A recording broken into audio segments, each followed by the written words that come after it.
Merci, Monsieur Martin Lalande.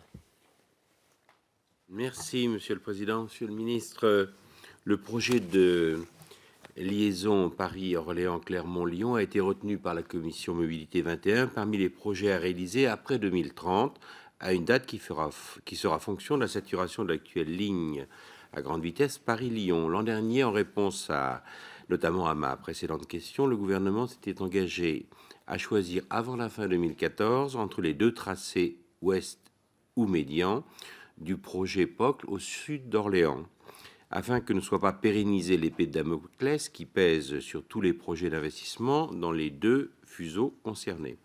La Cour des comptes a rendu public ce 23 octobre un rapport soulignant que la rentabilité socio-économique des lignes à grande vitesse est systématiquement surestimée et que le financement des projets de LGV déjà décidés n'est donc pas assuré. Mes questions auxquelles j'associe mon collègue Claude Deganet, qui rejoignent les préoccupations de la Cour des comptes, sont celles que j'ai posées aussi au préfet de région Centre et Auvergne le 6 octobre dernier lors de la réunion de la commission consultative sur ce projet. Première question, à quelle date précise, avant la fin de cette année, Monsieur le Ministre, sera prise par le gouvernement la décision de choisir un des deux tracés? Deuxième question, la cinquième recommandation de la Cour des comptes est de ne décider du lancement d'études préliminaires qu'après la prise en compte par une décision interministérielle formelle des perspectives de financement du projet d'infrastructure et la répartition entre les acteurs. Je ferme la citation.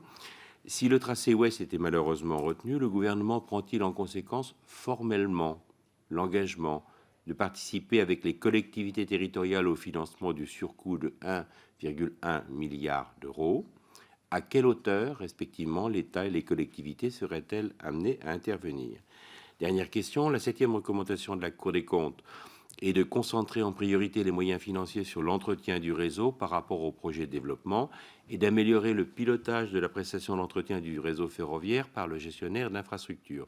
Si l'État et les collectivités territoriales sont aptes à mobiliser 1,1 milliard d'euros d'argent public supplémentaire pour le réseau ferré de cette partie de la France, pourquoi n'y a-t-il pas d'études rendues publiques sur le basculement de ce financement de 1,1 milliard pourrait apporter au bénéfice du réseau de transport express régional en travaux d'aménagement de voirie ou d'amélioration de la qualité des trains?